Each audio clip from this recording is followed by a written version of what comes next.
Just finished loading the bike up with all the gear I'll be taking on the big trip 2005. Probably about, let's think, 35 kgs of luggage. Clothes, cooking equipment, tents, you name it. So at the moment, just heading out towards Yukon along the tar road, Kogel Road, here it is.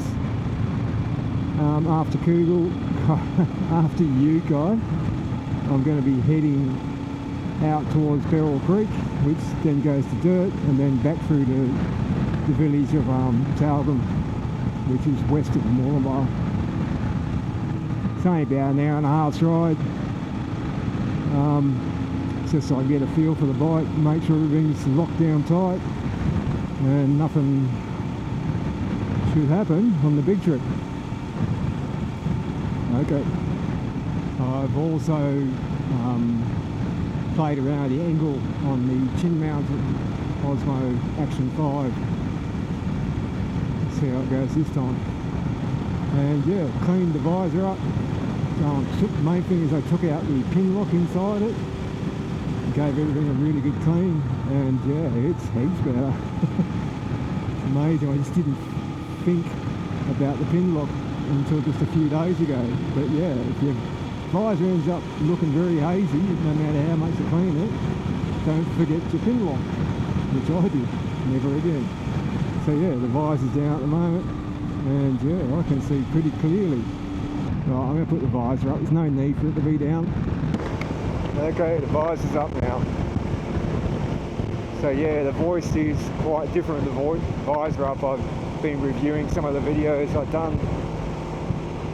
Yeah, but it's still easy enough to hear at these lower speeds from what I've recorded. There's Mount Warning up there. There it is, or Mount Murwillumbah. Closed to the public now.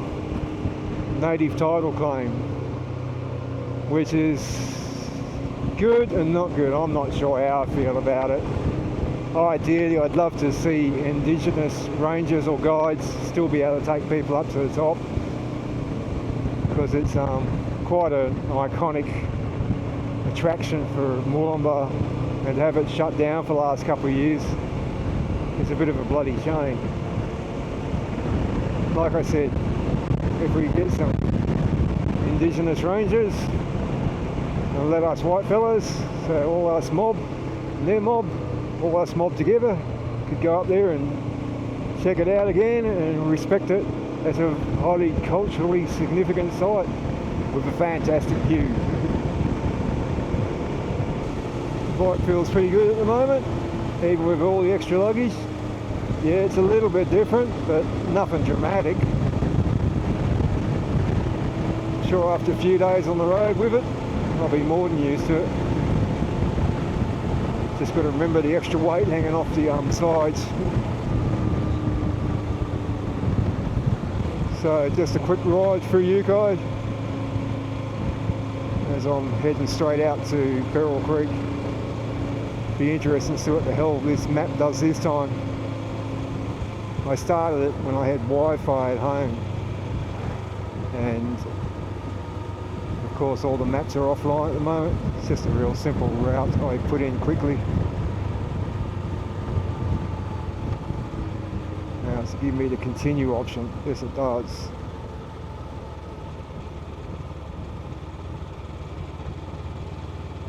Yeah, it seems to be continuing. Thank Christ for that.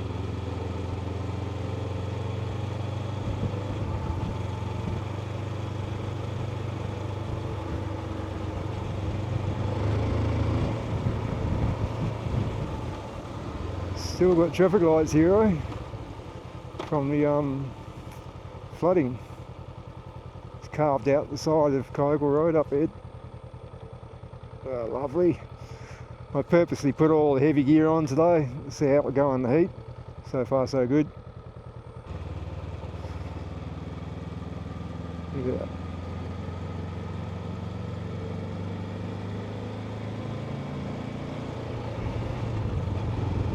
I wonder how the sound for this Sena 10C Pro helmet cam I got running at the same time will go. it also acts as my comm unit, but it does have the ability to record video. So it's not great for sound, but bloody handy in a lot of ways. I suppose I could have a play around and see if I could work out the two different video streams. Right, back to just showing you the imagery from the Osmo Action 5 Pro.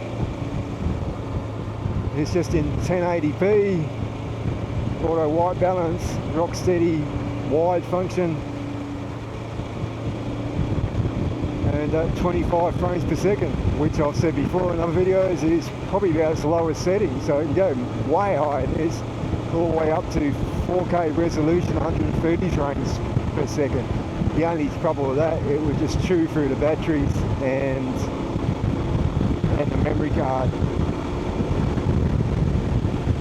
But I'm pretty happy the way it turns out in 1080p. I'm not trying to make a bloody Oscar award winning cinematic ride video. That's not what it's for. Let other people take care of that.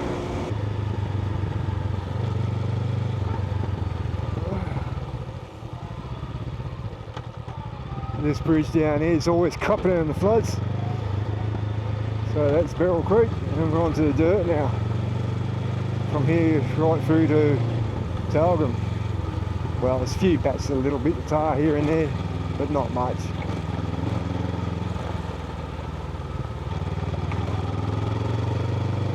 Might just find a place to pull over and check everything quickly, make sure it's all holding together well. Everything's looking alright. Nothing looks like it's going to want to fall off in a hurry. Now I've got to get used to this again. Now I've got the bag here.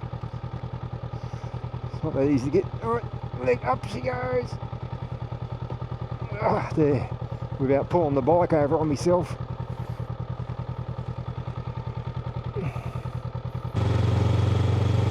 Well, it's still showing me the road, Google Maps, but it's not giving me the route line.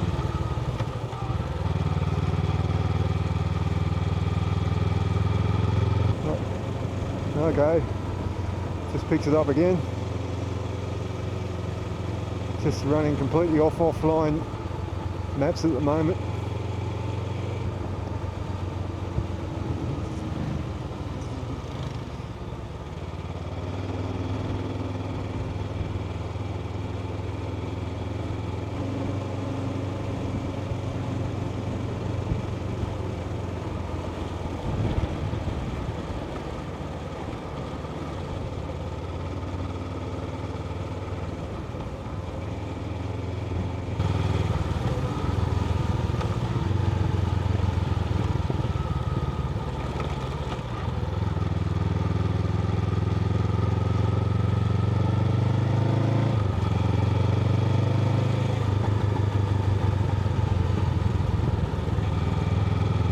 I do find one thing with this camera mount to the chin, it does seem to pull the helmet down a little bit.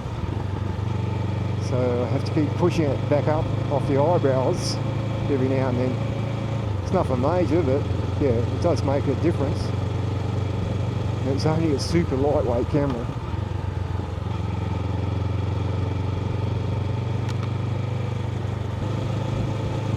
Certainly a lot more tar along this road these days. 20, 30 years ago, it was all dirt from Kyogle Road onwards.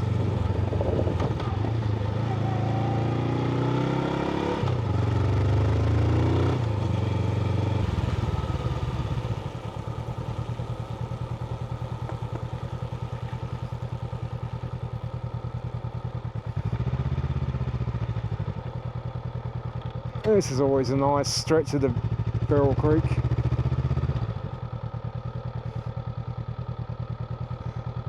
Pretty murky, but that's just the way it is around here.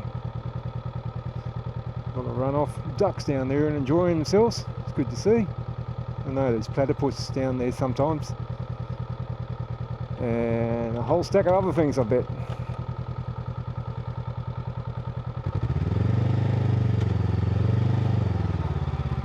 Very nice.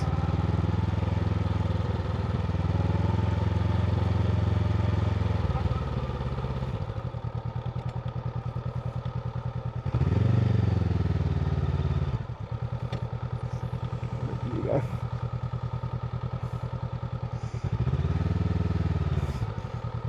You alright? Yeah.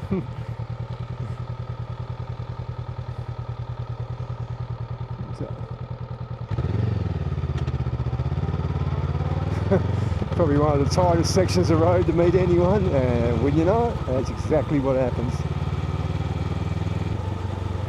Yeah, the panniers on the side, the shad panniers, they do make the bike, oh, I don't know, not 50%, but 35% wider than its normal width. Sign says gravel road. Let's see if it's right. Looks that way. Right. I think it's pretty much dirt now for a long while. So this will be good to get a feel of the bike again on dirt with a full load setup.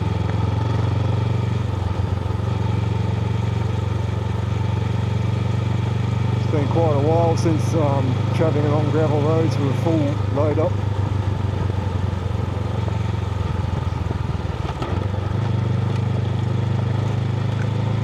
So I just need to find my motorcycle legs, if there's such a thing.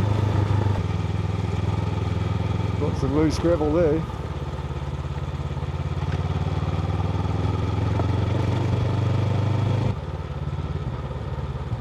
Off a little crossing.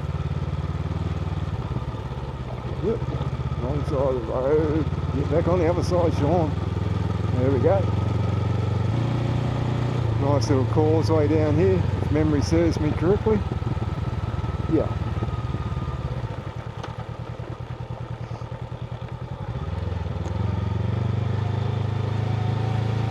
Pretty out.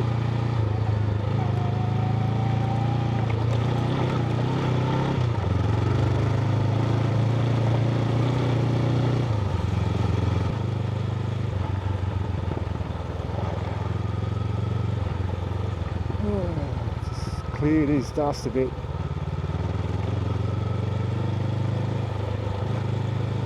Yeah, it's just been a bit dry the last couple of weeks, but that's going to change all from Monday. We've got the remnants or still a cyclone sitting off the east coast of Australia here.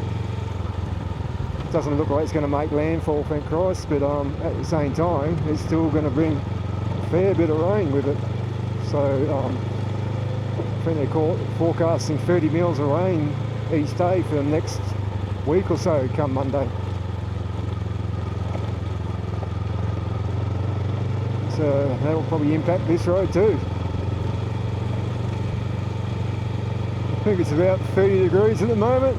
I've got my big Donesi Carve full Gore-Tex, full waterproof riding jacket on today, just to get used to the bulkiness and the heat again, because this is what I'll be taking on the big trip. Great protection, waterproof. Well, I've never had to really put that full on to test, but we shall find out. And yeah, like I said, good protection.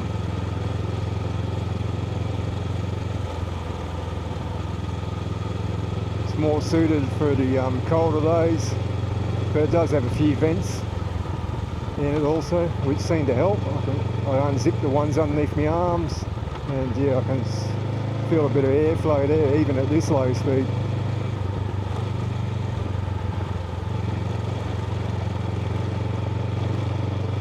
And being Gore-Tex, yeah, it feels warm, but you don't feel like you're drowning in sweat at the same time. Just getting up on me pegs again. Whoa, fucking hell. No. That feels alright.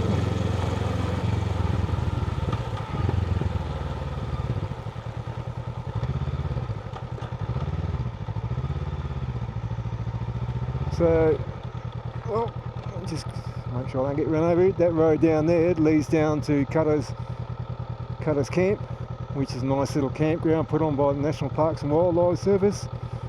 And that's the road I just come up, Byrrill Creek Road, and this road over here is going through the Tyalgum. Yeah, so not super major gravel roads, I'd say, but yeah, good bit of gravel if you want to get out for something different on your Honda CB500X. It's always a bit, I don't know, disappointing maybe is the word, when people buy their CB500Xs and they never take them out in the dirt. And that's sort of what they're meant for mostly. Well, not mostly, but designed for. They just, I don't know, lack the skills or confidence, or simply just don't want to get their precious show pony dirty. I don't get it. Yeah, the road widens out along here. Bit of state forest logging happens occasionally, so yeah, it's kept in a bit wider for the trucks to get through.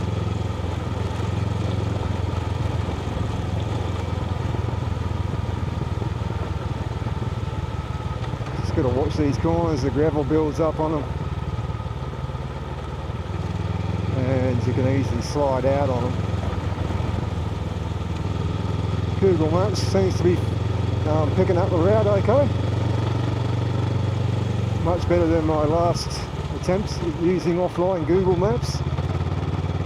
The only difference mainly this time is I made sure to start it at home with connection to home Wi-Fi. As I said, it's got no SIM card in it at the moment.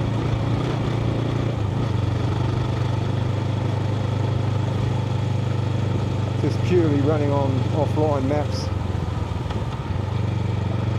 Because there's no Wi-Fi connection out here, and no mobile either.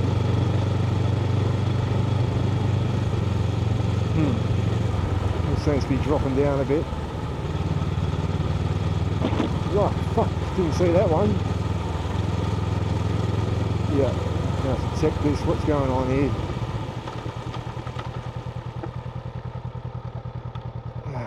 Now, why is that dropping down so dramatically? This is what you do these shakedown rides for. Because that tells me when I get home. Oh yeah. Yeah, it's this one. Might have to put an extra sleeve in there, I reckon, to get it extra tight.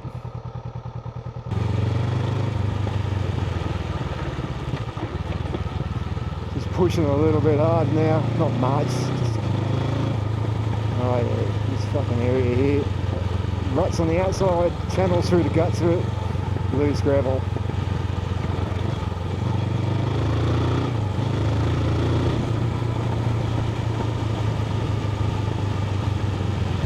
All loose gravel.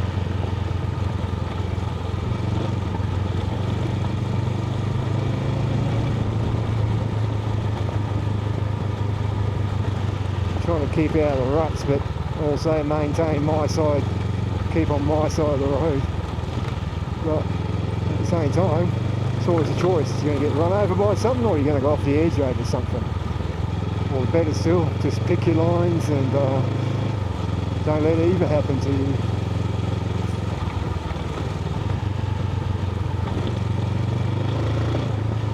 Another bit. Whoa, shit. All part of it. This bike has rally raid suspension on it, so it does help.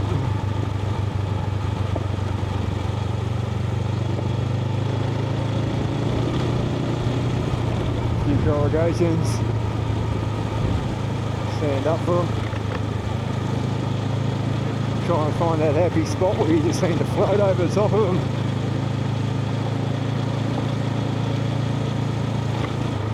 Get the right speed.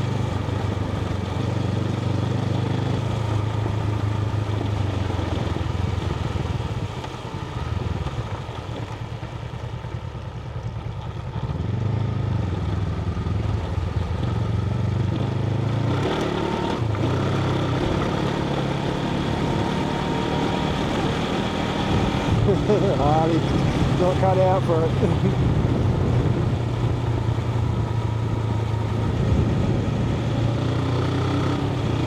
Who needs a big Harley? Not me.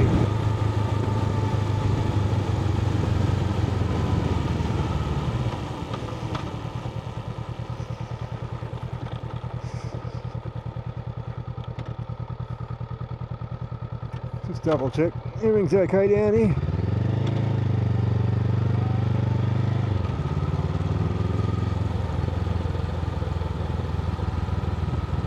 It's like the whole front wheels come off. Shit, eh? I wonder if it was a joyride or it was just being dumped there. And this is the turn off to the village centre. I wouldn't say it's quite a town. In some ways it is, but it's not that big. Right, oh, it's a bit busy here.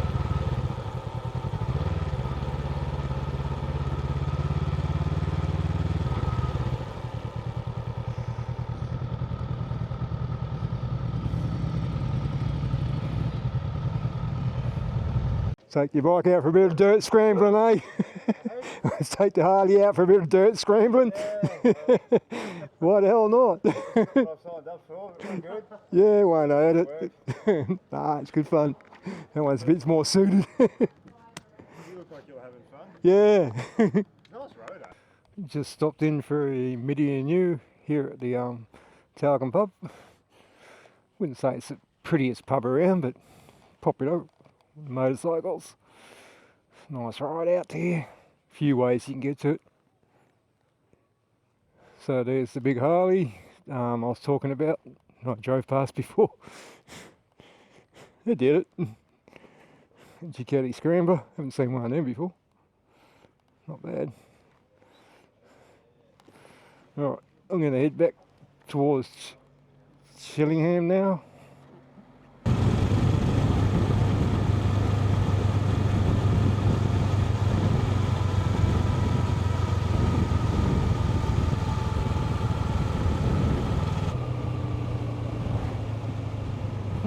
Wonder if there's a swimming hole down there too.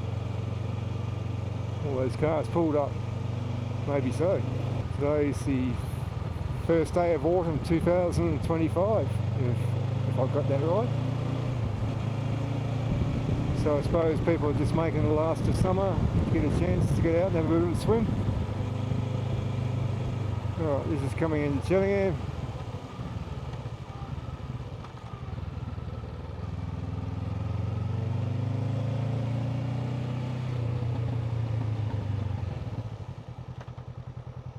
Just one of these little villages dotted around this area. Old butcher shop. And you've got the Chillingham store coming up here on the left hand side. This is another popular spot for people to pull up, listen to some music, have a beer.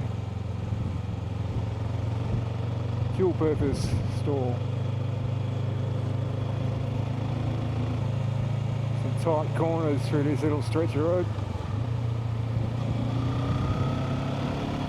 Pretty nice when you're familiar with it.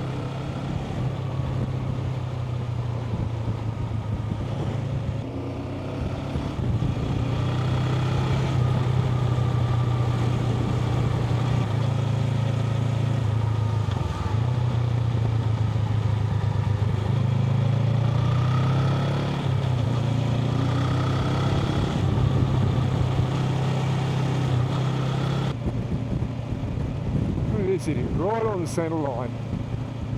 Get over, you dick. And over the centre line. Bloody hell.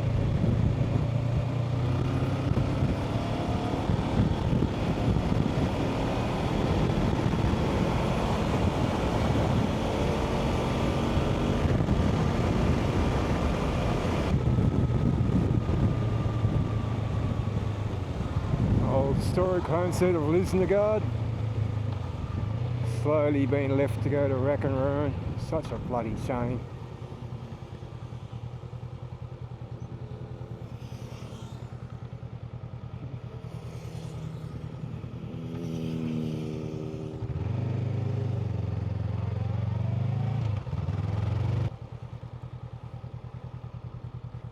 And back home in Murwillumbah, I've got to drop into the local shopping centre, do a quick brief shop, and from there it's straight home.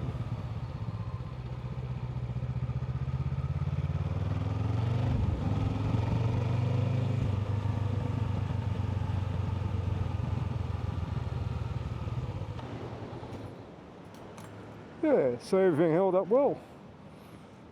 Nothing fell off. New Homo racks on top of the top box have held up well. Just open this back up again. Beauty about this shed top box is you can have it down low like that, or through the magic of latches you can extend it upwards so it doubles in height, and I'll show you what that's for later. Oh, a bit heavy with the top bag on top, but anyway, yeah, just get this one locked in. There we go, done.